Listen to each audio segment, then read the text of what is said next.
My mom is being the nightmare mother-in-law to my wife right now, and I snapped at her recently over this and have laid some boundaries down, but I'm questioning my reaction to her.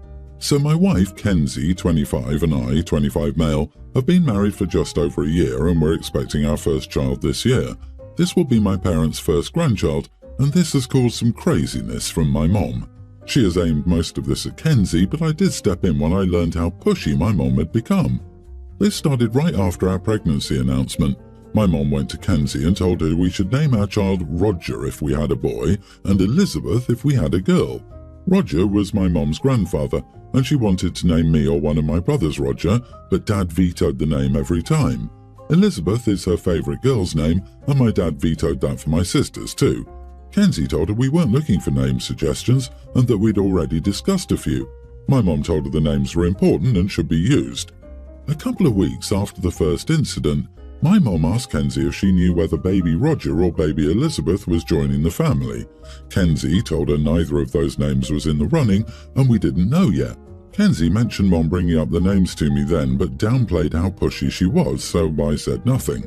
We learned we were having a boy and my mom became so pushy that she ordered blankets and clothes with the name Roger embroidered on them. The first we knew of this was when she gave us a little door decoration with the name Roger on it. I told my mom then that we still needed to finalise a name and would announce it after he's here anyway. She went to Kenzie again and told her she was making her angry by refusing to comply. They argued about it and Kenzie told me about it afterward. I talked to my mom and clarified some things, and she asked why nobody in this family wanted to use the name she loved. I told her she should work through that herself because we are not obligated to use them. She then sent a gift package with all the clothes and a blanket with the name Roger, and she sent them to my wife and posted them on social media. This made people assume we had chosen the name Roger. This is when I lost it and confronted her about the pushiness. She told me it was important to take her opinion on board as my mom and our son's grandma, and that's when I told her that she had zero rights to name our baby and her opinion wasn't wanted or important here. My mom told me it was rude to dismiss her opinion and feelings as unimportant and that I should have more respect for her.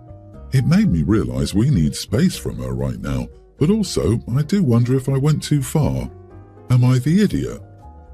Not the idiot, but you didn't go far enough. You sit Mom down and have a come-to-Jesus moment. Tell her you and Kenzie are stepping back from her for the rest of the pregnancy because of her actions. Your wife should not be subjected to this crazy. I'm betting she brings it up every time you talk on the phone or in person. Tell Mommy not so dearest that Roger will not be your son's name. You keep giving her hope by saying you haven't decided. Tell her no. Even if you loved it before, that name is tainted now. Tell her she's gone too far and you're stepping back to enjoy what's left of the pregnancy. Then grey rock her. She doesn't get any more info. Have Kenzie block her and anyone else that gives her crap. Everything goes through you. Then, for the cherry on top, you tell Mom if she doesn't completely drop this name crap and any other shenanigans like recruiting any family to harass you all, then the little one will never meet her. She had her chance, and this baby is yours and your wife's and yours to name, not hers. Oh honey, this is just the tip of the iceberg.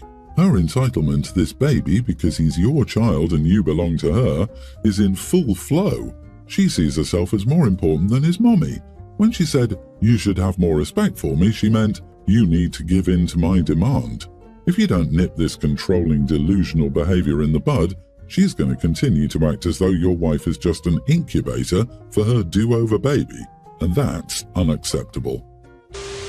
About 3 years ago, my stepsister Daphne got pregnant. She and her husband Jim were thrilled, but found out at the 20-week scan that the baby had a congenital condition and would be born severely disabled. Daphne decided to keep going with the pregnancy despite Jim's protests, and they split up, but they got back together by the time their son Liam was born. He's now a toddler. Over the last 2 years, Daphne's and Jim's mental health has declined significantly. Daphne used to be a positive and pleasant person, but now it's impossible to converse with her.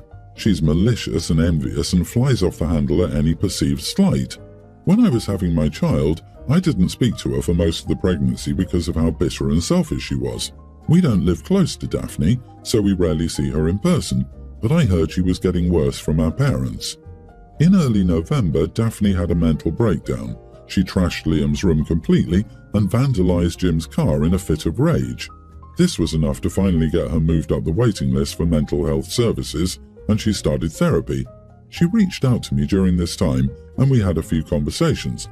I invited her and Jim to visit my husband and me for a March vacation at our beach house.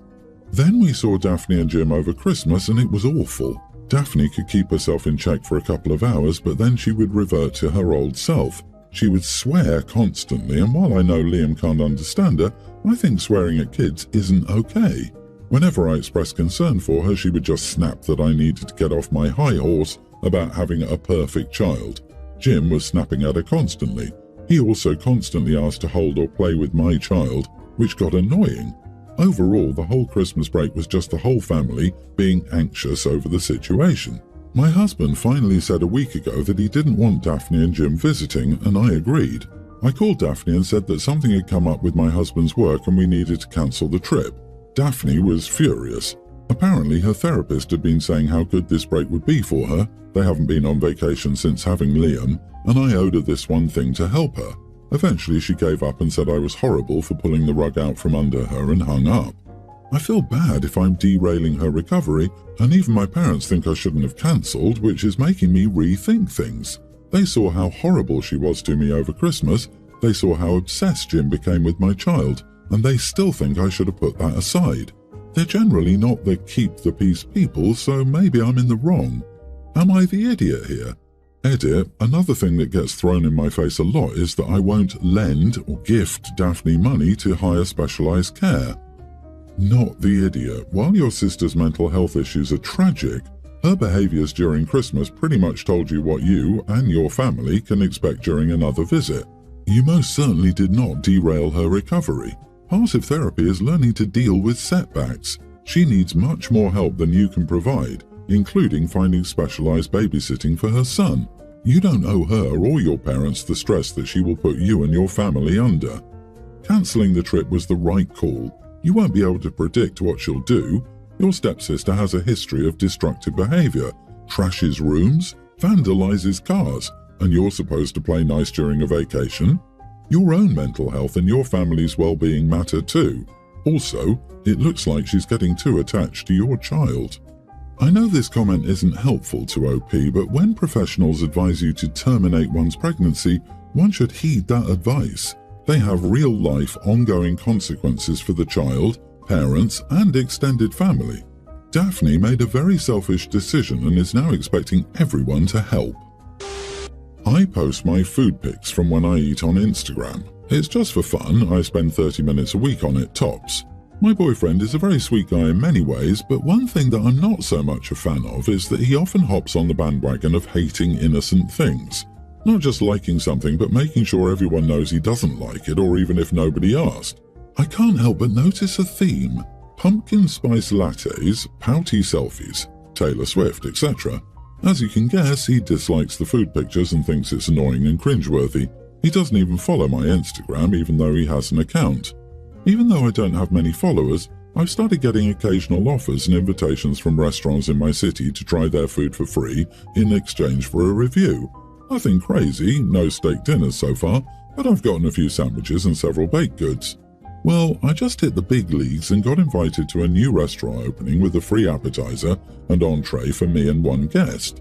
I immediately invited one of my Instagram friends, with whom I've gone out to eat on several occasions, and who also enjoys taking food photos. I told my boyfriend, and he's angry that I'm not taking him and says I'm doing it out of spite. I think I'm not. If the restaurant gives me free food in exchange for a post, I will put more effort into the post and spend a few extra minutes ensuring I get very good shots. I'd rather do it with someone who isn't going to sigh and roll their eyes through the whole thing. Also, I think it's pretty audacious of him to be actively unsupportive of an activity that hurts no one, but then also expects to benefit when it's successful. Your gut feeling about this is absolutely correct. You're there to do a job, essentially, and his bad attitude would hinder you from getting it done right. Not the idiot. I also want to gently point out, as a married woman of 21 years, that for a relationship to work and be healthy and happy, your partner needs to be supportive of the things you're excited about. They don't have to be interested themselves, but they do need to encourage and lift you up. Your boyfriend is disdainful of your passion.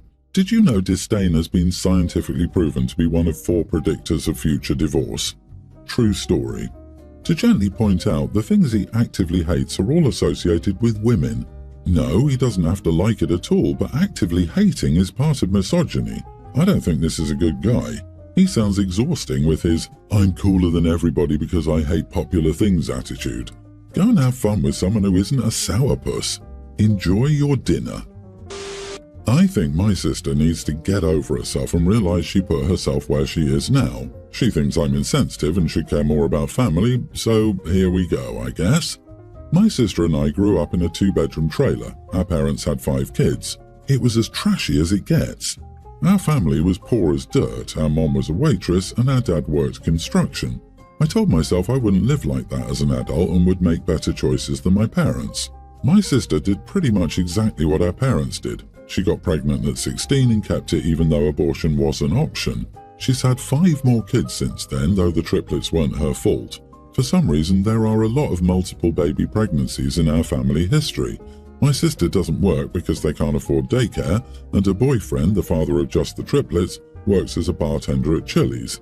They live in a smaller apartment and want to move but have bad credit. My sister looked on the offender registry and now she's afraid because a bunch of them live in her neighborhood. She keeps telling me that she wants me to give her money, saying things like, praying for a miracle that I somehow get the money to move my kids into a better neighborhood. Recently, my husband and I took a New Year's week trip. It's been frigid and going to Ibiza for a week was refreshing. I posted pictures on my social media so my friends could see them and my nosy co-workers. My sister commented that I shouldn't flaunt my life when my family members struggle to get by. I texted her and told her not to post petty comments on my social media where my co-workers can see, and that if she has something to say, she needs to just say it. She asked me for money, and I said no, and she was all mad at me. I don't understand her thought process. I work really hard for everything I have. She's made bad choices that left her where she is. Am I the idiot for posting my life where my sister can see? Not the idiot. Nobody forced her to look at your pictures. If you give her money, she will have more kids. She's probably going to anyway, but it'll be a waste. Yep, she is living the consequences of her actions. Sharing your experiences isn't flaunting. She's just jealous. She made her choices and you made yours. You are not obligated to fund her choices. When your nibblings are older, you can buy them things they need directly to help your sister out, or take them on vacation, but you don't need to subsidize your sister's choices. It would be different if she lost everything to a fire, or if one of them needed expensive medical treatment. Then it would be good to help her. OMG, a first unplanned pregnancy is an accident. 3 more is a lifestyle choice. Your sister has made choices, and now she can live with them. She should investigate programs that provide childcare assistance and seeing it's enough to get her into the workforce. But it's not on you to bail her out. I'd pay for her to get her tubes tied, nothing else. I, female 28, have been divorced from my daughter's father for the last 5 years. My daughter is a young grammar schooler and has started to question why her parents aren't together. I've always told her that we would speak about the conversation when I felt she was mature enough. But lately, the past month, she's been asking more and more and finally said, well, my dad has told me why, so I don't understand why you can't. Her father, 29 male, has been speaking to my child and telling her his side of the events that led to us no longer being together. Now my daughter has anger towards me as she thinks I'm keeping secrets from her, but I just keep telling her that conversation is between adults and not a child. I've been with my partner, male 30, for about 2 years and recently had a new addition to our family. We've always done things together, never leaving my daughter out. But as of a couple of days, she says she no longer loves him as he's the reason her dad and I can't go back together.